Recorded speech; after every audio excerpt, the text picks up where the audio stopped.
Feliz año. Seguimos con el tema, la naturaleza sobrenatural de la iglesia.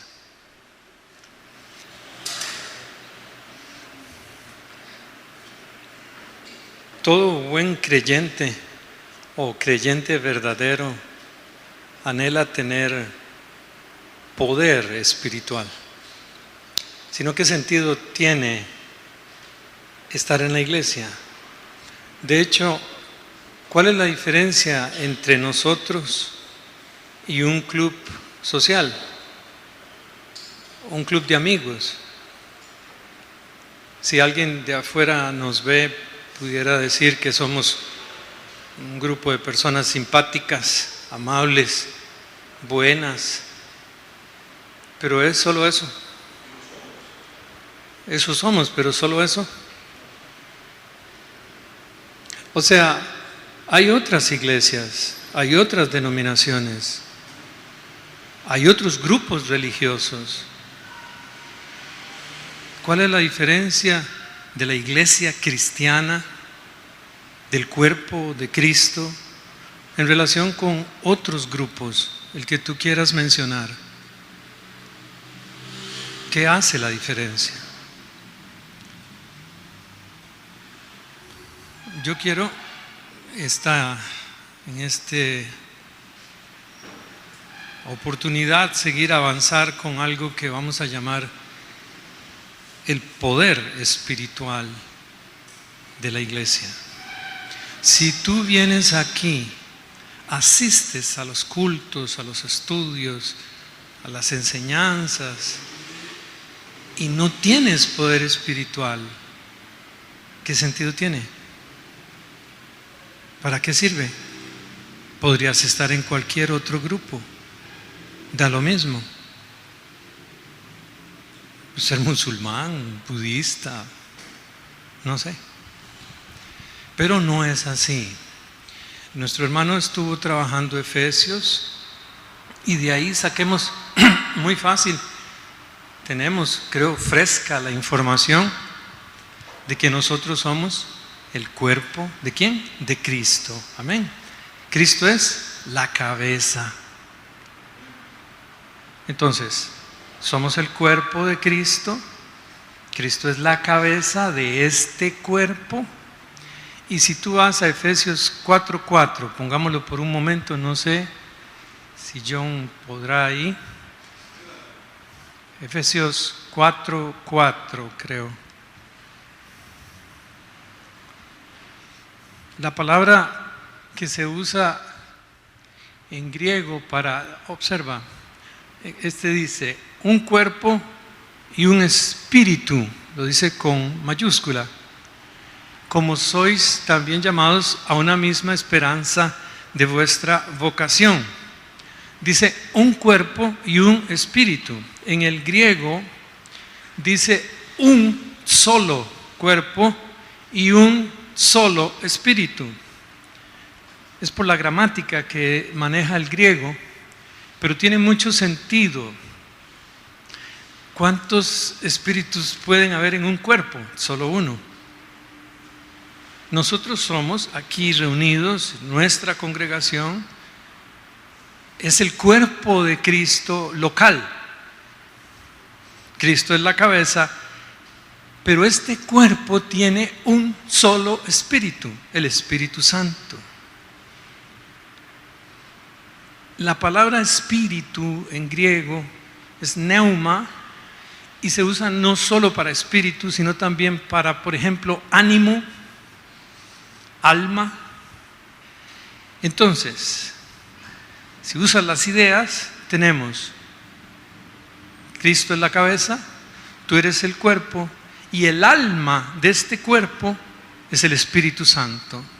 El espíritu de este cuerpo es el Espíritu Santo. Cuerpo, alma, unidos, un solo cuerpo, un solo espíritu. Y por supuesto, solo una cabeza, Cristo Jesús. Muy bien, ¿y qué? Eso puede volverse pura teoría, pura teología abstracta. ¿Y qué? ¿Y qué hay de eso? ¿Qué produce eso en mi vida diaria? En lo común, corriente. Si yo pertenezco a este cuerpo de Cristo, Él es la cabeza y el Espíritu es el alma de este cuerpo, lo que anima este cuerpo, ¿qué produce en mí? Y eso es lo que vamos a estudiar. El Espíritu Santo produce en ti poder espiritual. Lo que sucede es que tenemos que trabajar bien esa idea, ese concepto de poder espiritual. ¿Qué es tener poder espiritual? Porque ya sabemos, hay mucho desorden en esas ideas. Quiero que escuches algo que tal vez suene un poco diferente a lo que se oye comúnmente. El poder espiritual no es necesariamente ni generalmente una manifestación de lo milagroso o lo espectacular. No es necesariamente ni generalmente una manifestación de lo milagroso o lo espectacular, como se quiere en algunos grupos señalar, sino más bien, escucha, sino más bien la exhibición consecuente de las características del Señor Jesús en la vida del creyente. ¿Qué es poder espiritual? ¿Qué significa el término creyente espiritual? ¿Qué quiere decir creyente con poder espiritual? Pues es un creyente que exhibe, gracias al Espíritu Santo que mora en él, exhibe ¿qué? La semejanza de Cristo. Eso es poder espiritual. Que el enemigo y los indoctos, para usar un término, lo tuercen, ten cuidado, revisa bien. Si tú vienes aquí y no se está formando Cristo en ti, ¿cuál es el sentido?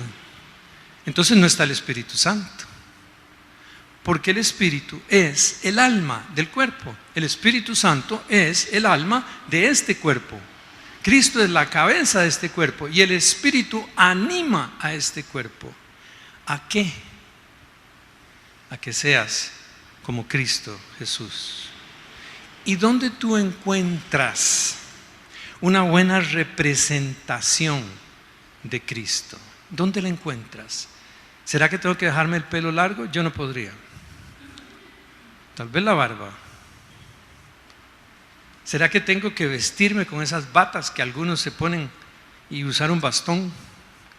Espero no llegar a usar un bastón, pero puede que me toque. Pero no es eso.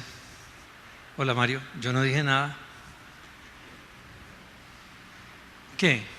¿Dónde obtengo una buena representación de la persona de Cristo? Facilísimo. Voy a leértelas y tú sabes dónde está.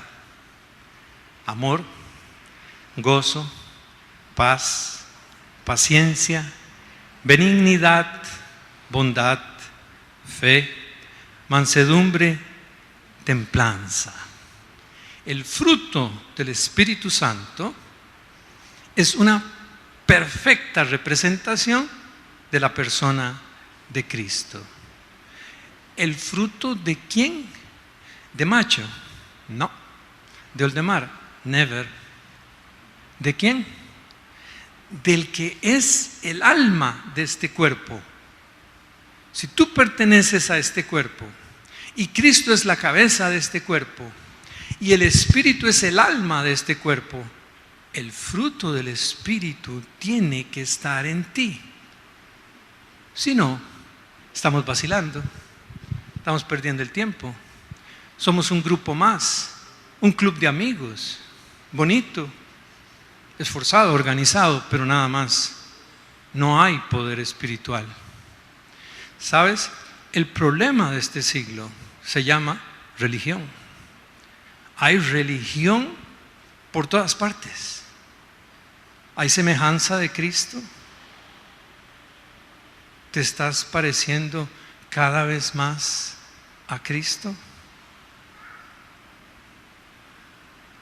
Vamos a trabajar eso. Tú sabes que en Gálatas 5, 22, 23 es donde tú encuentras esa representación de Cristo, esa excelente representación: amor, gozo, paz, paciencia, benignidad, bondad, fe, mansedumbre, templanza. ¿Recuerdan algo de la prédica que el Espíritu dio a la iglesia a través del hermano Omar, cuando el Señor contesta: algunos nunca os conocí? ¿Con qué se acercaron ellos? Con milagros, con echar fuera demonios. Como que lo espectacular le gusta mucho a algunos. Figurar. ¿No notaron cuando el hermano hacía énfasis en tu nombre echamos fuera demonios? En tu nombre hicimos. Esa actitud pareciera que gusta mucho. Y yo no voy a poner en duda que lo hayan hecho o no lo hayan hecho. El Señor sabrá. Lo cierto es que les dijo: nunca os conocí. ¿Por qué será?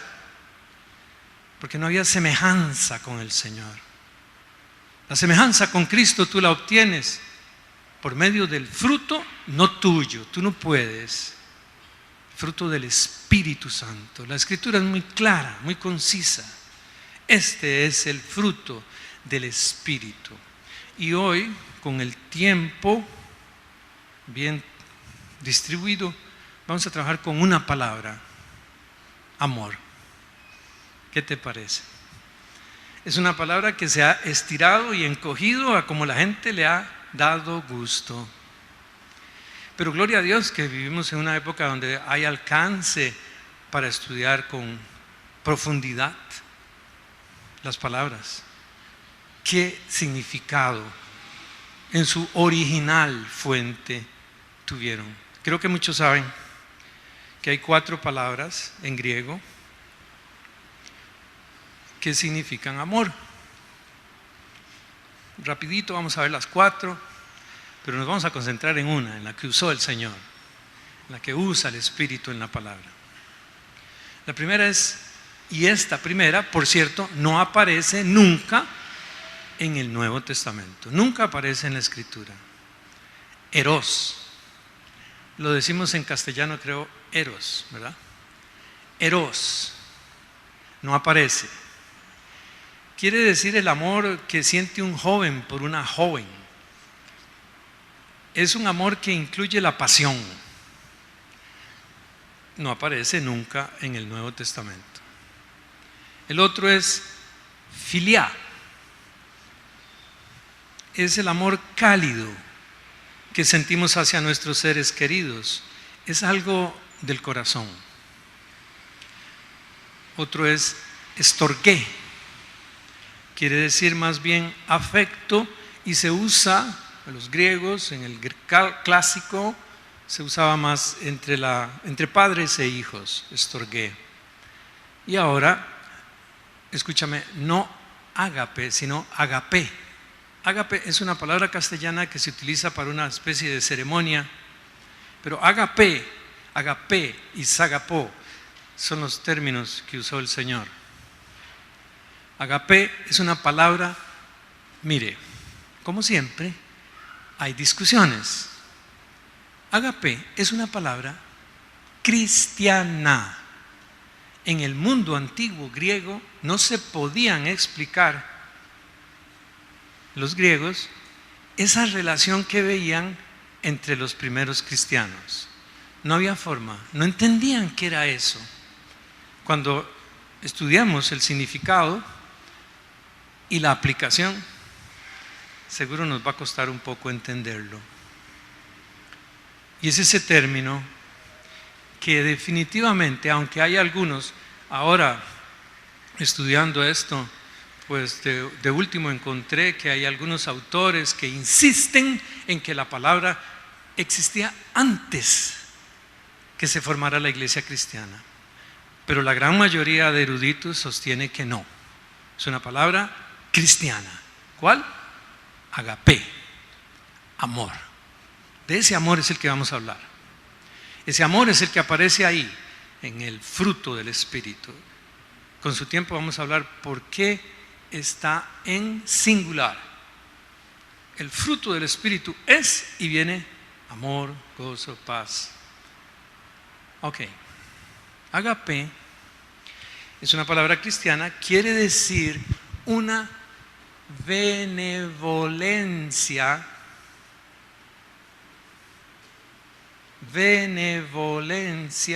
sin límites. Al varón, ¿qué es benevolencia?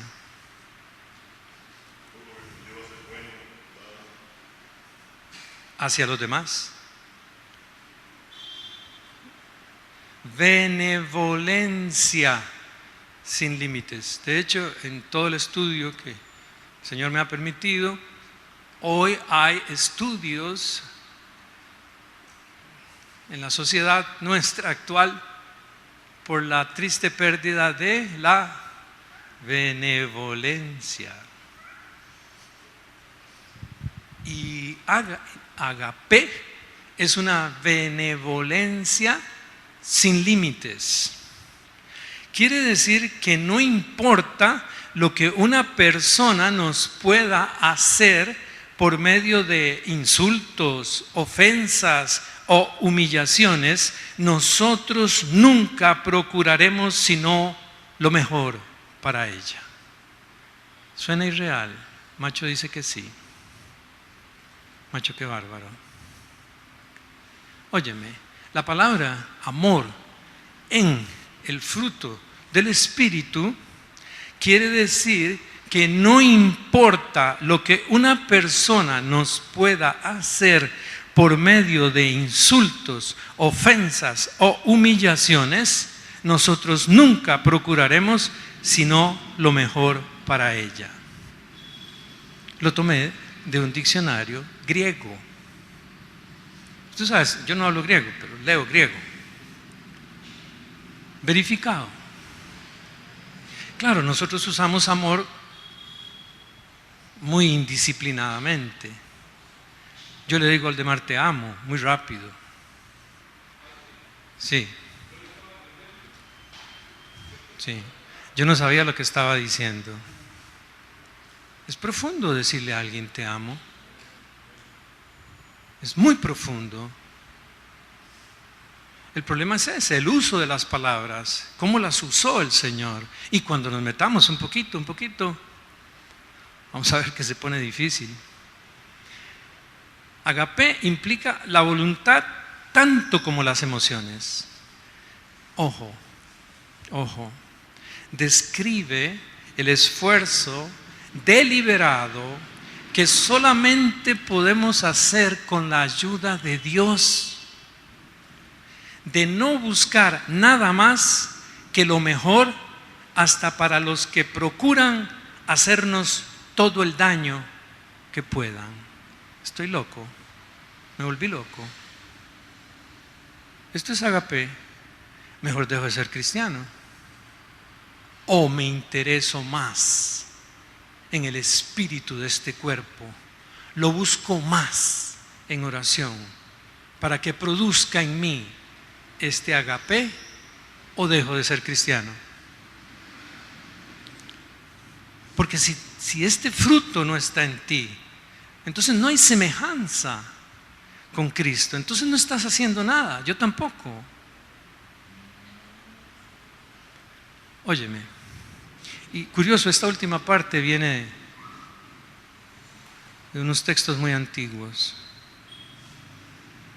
que solamente podemos hacer con la ayuda de Dios, ese esfuerzo deliberado de no buscar nada más que lo mejor, hasta para los que procuran hacernos todo el daño que puedan.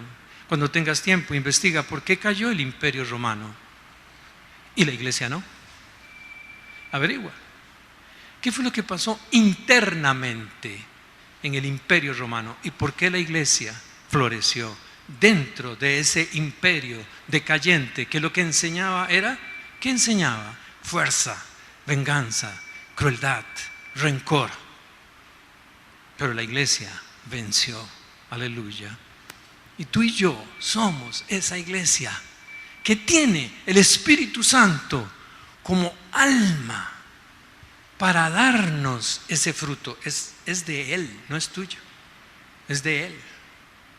Si tú sinceramente has creído en Cristo Jesús, si tú has rendido tu voluntad a Cristo, si tú le permites a Él hacer lo que Él quiere en este año contigo, si tú te rindes, vendrá ese fruto y no te vas a extrañar de que puedes amar de esa manera tan extraña en el día de hoy, en el mundo de hoy. Vamos a ver la sección central y más famosa del Sermón del Monte. Encontré que algunos estudiosos la llaman, esa parte que vamos a ver, la llaman cristianismo esencial en acción. Yo lo voy a leer, yo lo traigo aquí escrito, pero seguro John me va a ayudar. Vamos a tener que ir, ¿se imaginan dónde? A Mateo 5, del 43 al 48. Vamos a leer despacio, con la ayuda del Espíritu Santo, que es el alma de este cuerpo. 43. Oísteis que fue dicho, está hablando el Señor, amarás a tu prójimo y aborrecerás a tu enemigo. Eso fue dicho. Pero yo os digo, el 44, amad a vuestros enemigos. Y ese amad en el griego es agape, es agape. Bendecid a los que os maldicen, haced bien a los que os aborrecen y orad por los que os ultrajan y persiguen. ¿Cómo es la cosa? Amad a vuestros enemigos. Yo quiero hacerte una aclaración. En el contexto que estamos viviendo, esto no es para asuntos internacionales, es para relaciones personales. Aquí donde nos movemos, en Atenas, aquí con tu vecino, con tu amigo, amiga, con tu patrón. Es un asunto de relaciones personales que deben caracterizarnos. Amad a vuestros enemigos. Note el amad. Es un mandato. 45, ojo. Después de que dice eso el 44, el 45 dice, para que seáis hijos de vuestro Padre que está en los cielos, que hace salir el sol sobre malos y buenos, y que hace llover sobre justos e injustos. Es una benevolencia inconquistable e universal. A ver, ¿cómo es? Para que seáis hijos de vuestro Padre.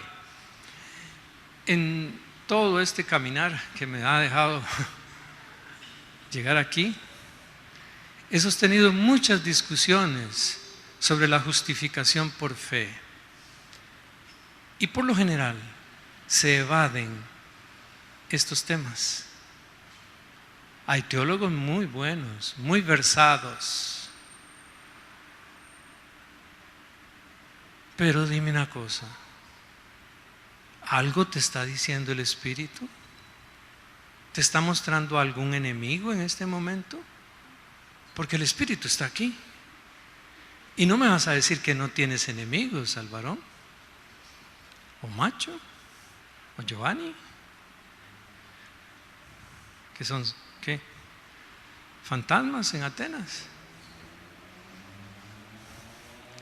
Pero yo os digo, ¿quién está hablando? Jesús. Pero yo os digo, amad a vuestros enemigos. ¿Amad cómo? con agape, no como quiera al varón. Salado, ¿verdad? Vino y entonces ya lo agarré. Torta, ¿verdad? Es que se me sentó así en el ángulo que yo veo mejor con este ojo que con el otro. Entonces, ¡plá! Ahí lo tengo. Cada vez que vuelvo a ver, lo veo. Pero él sabe que yo, ahora sí me va a costar decir que yo lo quiero, mejor digo como Pedro. Yo te quiero, yo te quiero. ¿Se acuerdan cuando el Señor le dijo, ¿me amas, Pedro? Y Pedro contestó, tú sabes que te quiero en el original, que te quiero. Bueno, ya, Álvaro. Dice el 46, porque si amáis a los que os aman, ¿qué recompensa tendréis? ¿No hacen también lo mismo los publicanos? Y si saludáis a vuestros hermanos solamente, ¿qué hacéis de más?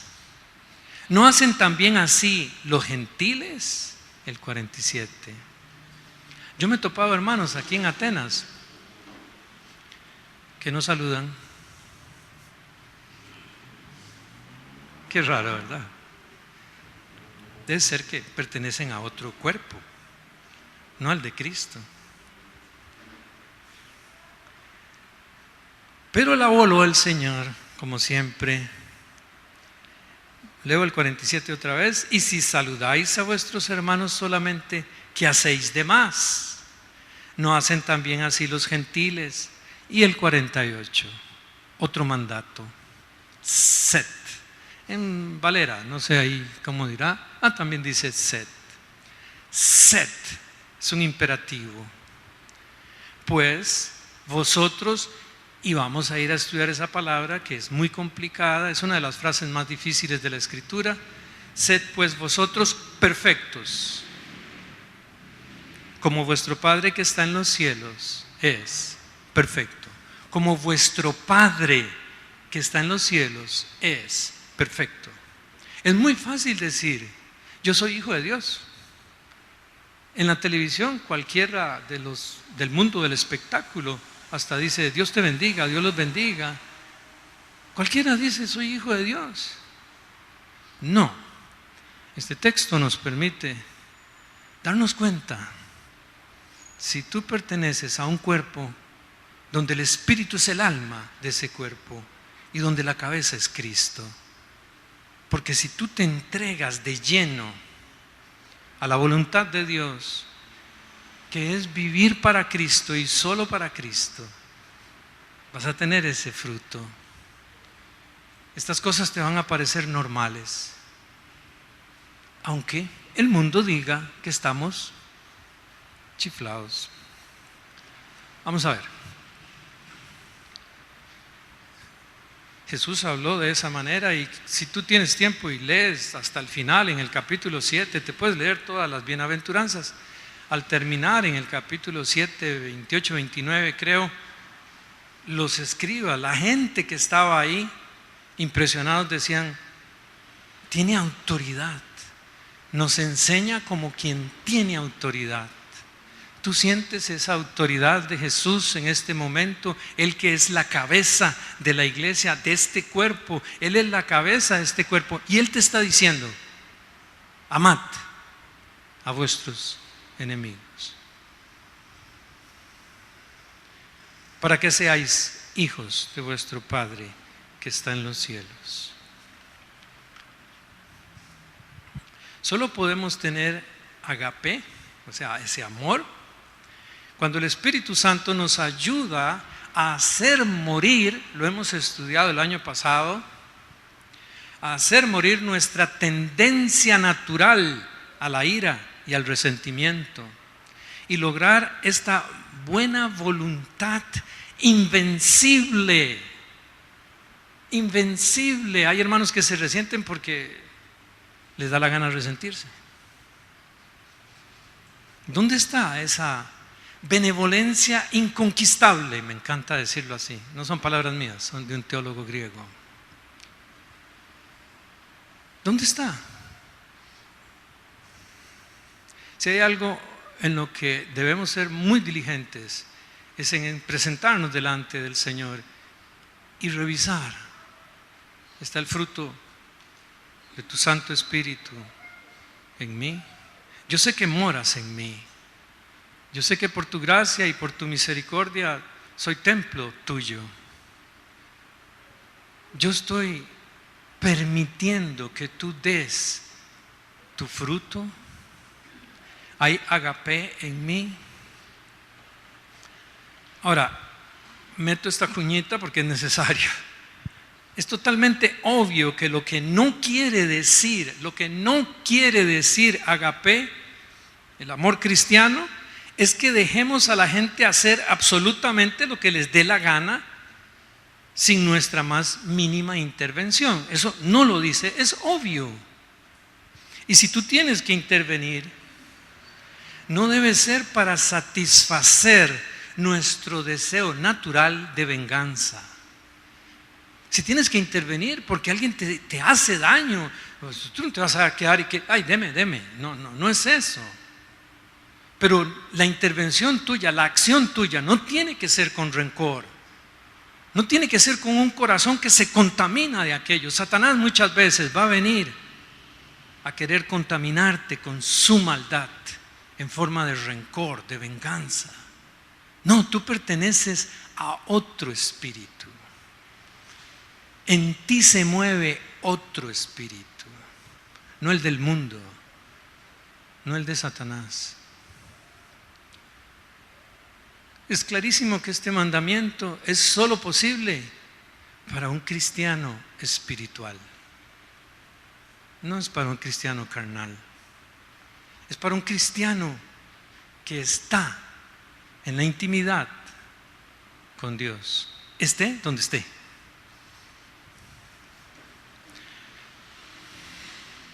Solo el Espíritu Santo puede capacitar a una persona para tener esta firme benevolencia y esta buena voluntad invencible en sus relaciones personales con otros. Ahora, aprovechemos. ¿Por qué nuestro Señor Jesús, pregunta, nuestro Señor Jesús nos demanda,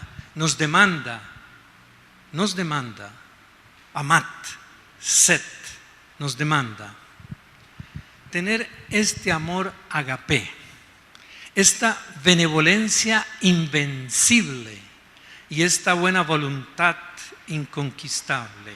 ¿Por qué Jesús demanda que tengamos este amor agape?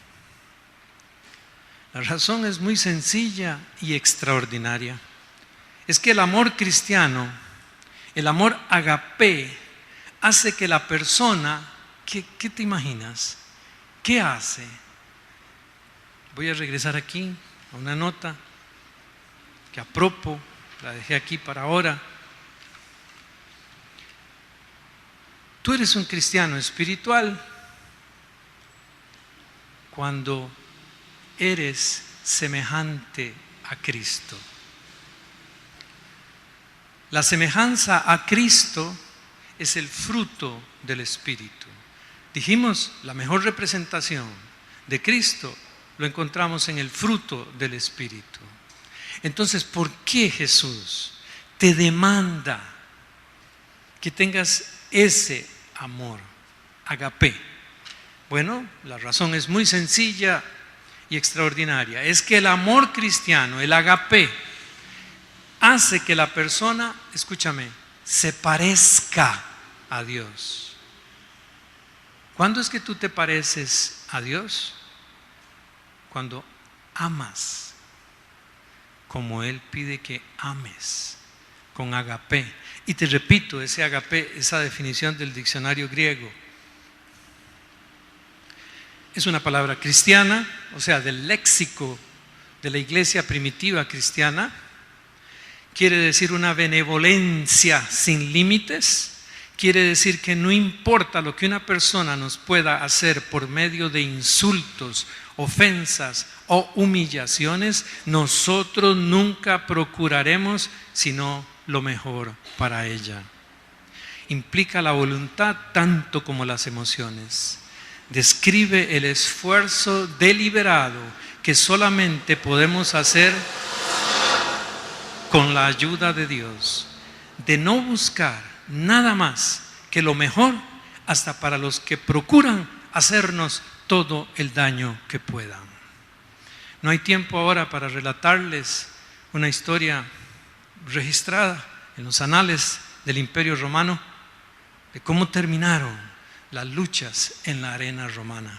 Algunos tal vez conocen o han visto alguna película de cómo llegó a cerrarse aquel circo romano donde se desangraban los gladiadores. Impresionante. Todo aquello empezó a decaer, a terminarse desde que un cristiano decidió amar de esa forma a un gladiador que estaba dispuesto a partirlo. Lo veremos tal vez después. Quiero que pensemos en la pregunta: ¿por qué Jesús? Jesús señala la acción de Dios en el mundo, que es la de la benevolencia. ¿A quiénes el Señor bendice con la lluvia, con el sol? Solo a los buenos. A los buenos y a los malos, al varón. Solo a los justos. Conozco creyentes evangélicos que creen que son la tapa del perol. Sí, así se decía allá en el barrio mío. Y ya, ellos son lo mejor de lo mejor y los demás son lo peor de lo peor. ¿En dónde está esa benevolencia que tiene Dios para tanto buenos como malos? Un hijo de Dios es una persona que se parece a Dios, ¿sí o no? El hijo tuyo, ¿a quién se parece? Sin bromas, al varón. Un hijo de Dios es una persona que se parece a Dios. La razón por la que debemos tener esta benevolencia y buena voluntad inconquistable es que Dios la tiene. Y si la tenemos, llegamos a ser nada menos que hijos de Dios, es decir, personas que se parecen a Dios. Vamos a ver una de las frases que, si me da chance, se considera, los teólogos lo hablan, una de las frases más difíciles del Nuevo Testamento. Mateo 5:48. Sed pues vosotros perfectos, como vuestro Padre que está en los cielos es perfecto. A primera vista esto suena como un mandamiento que no es posible que se refiera a nosotros. A primera vista. La palabra griega para perfecto es teleios. Y no tiene nada que ver con lo que podríamos llamar perfección abstracta o metafísica. La idea griega de la perfección, es funcional. Una cosa es perfecta si cumple plenamente el propósito para el que fue pensada, diseñada y hecha. Ese es el concepto griego, ese es el término que usó Jesús, teleios. Una cosa es perfecta si cumple plenamente el propósito para el que fue pensada, diseñada y hecha. Una cosa es teleios si cumple plenamente el propósito para el que fue planificada. Ese es el contexto literario, la gramatical que está usando Jesús y el histórico. Una persona es perfecta si cumple el propósito para el cual fue creada. ¿Sabes cuál es uno de los planes de Satanás, verdad? Ahí te puedes ir dando cuenta. Va a querer desviar a Mario, que coja otro propósito. ¿Ves? Ya pude ver más largo, allá lo vi, allá está. Hace unos días tuvimos un problema con un borne de la batería del carro de mi hija y buscábamos con qué poder socar ese borne. Y yo, las llaves mías Corona eran una 11, una 13, una 12, ay Dios, y ninguna me servía bien. Nelson tampoco tenía, estaba extraviada. Usé hasta un alicate por una tuerca especial que trae, no pude. Cuando ya con tiempo en la casa busqué, encontré una 10, una llave Corona 10 milímetros, 1 centímetro. Y mira qué curioso, dije yo, esta es perfecta. ¿Por qué? Porque esa llave 10 perfectamente me ayuda a lograr el propósito de que el borne no esté flojo. ¿Se entiende, verdad? Entonces esa llave Corona 10 es teleios, es perfecta. Ese es el concepto de perfección que utilizaba el Señor. Funcional. Funcional. Ahora bien, ¿con qué propósito fue creado al varón? Perdón, es que me interrumpió. ¿Con qué propósito fue creada la persona humana? ¿Con qué propósito? Y la Biblia es contundente. Génesis 1:27. Génesis 1:27. Yo, Alvarón, por favor. Y creó Dios al hombre, a su imagen. A imagen de Dios lo creó. Varón y hembra los creó. ¿Cómo es? Y creó Dios al hombre a su ¿qué? Imagen. A imagen de Dios lo creó. El hombre fue creado para parecerse a Dios. ¿Sí o no? Para eso fue creado. Fue creado a imagen de Dios, o sea, para que se parezca a Dios. ¿Cuál es el problema del pecado? Que busca borrar esa imagen de Dios en ti. Cada vez que tú permites que el pecado tome el control, esa imagen de Dios tiende a borrarse. Tú fuiste creado, creada para parecerse a Dios. Podríamos meternos en ese tema un montón, es lindísimo, pero para este propósito entendamos, el hombre fue creado para parecerse a Dios. Ahora, la característica de Dios que estamos estudiando es esa benevolencia universal. Una benevolencia total. Justos, injustos, buenos y malos son benefactores de esa benevolencia. ¿Sabes qué está haciendo Satanás hoy? Elitismo. Elitismo en las iglesias, en la sociedad. Eso sobra, ¿verdad? Llenando los corazones de rencores. Pero en el cuerpo de Cristo, en el cuerpo verdadero de Cristo, donde Cristo es la cabeza y donde el Espíritu es el alma, es el que anima a cada uno de nosotros, donde por supuesto tú decides, tú puedes ser un cristiano carnal. Sí, yo no sé a dónde vas a ir a parar, pero así es Dios de bueno. La característica de Dios es esta benevolencia universal sobre buenos y malos, sobre justos e injustos.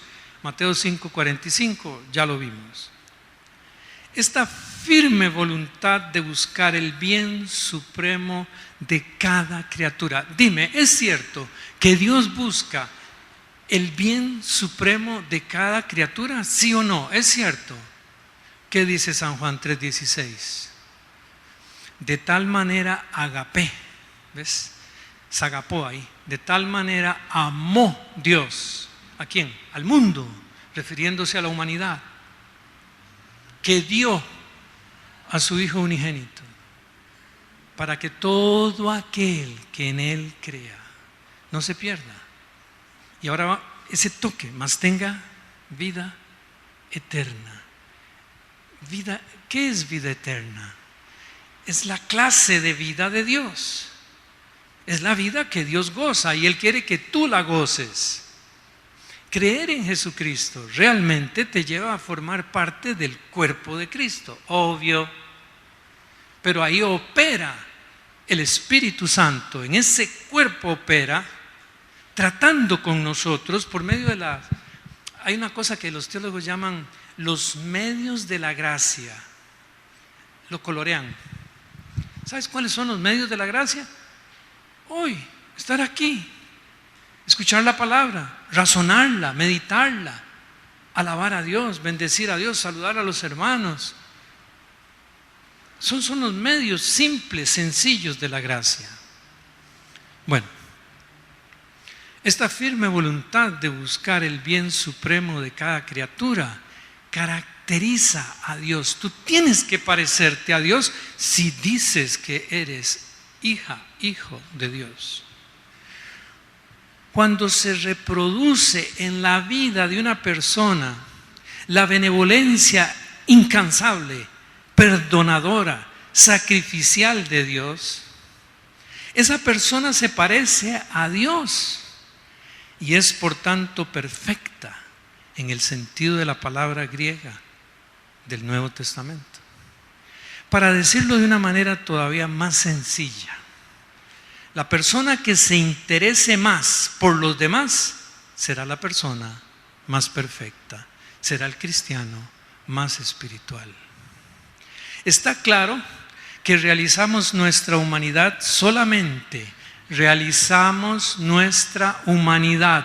solamente pareciéndonos a Dios. Solamente.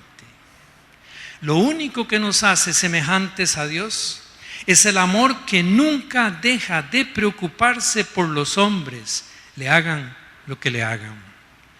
Realizamos nuestra humanidad, alcanzamos la perfección cristiana cuando aprendemos a perdonar como Dios perdona y a amar como Dios ama. Feliz año, Dios les bendiga. Muchas gracias.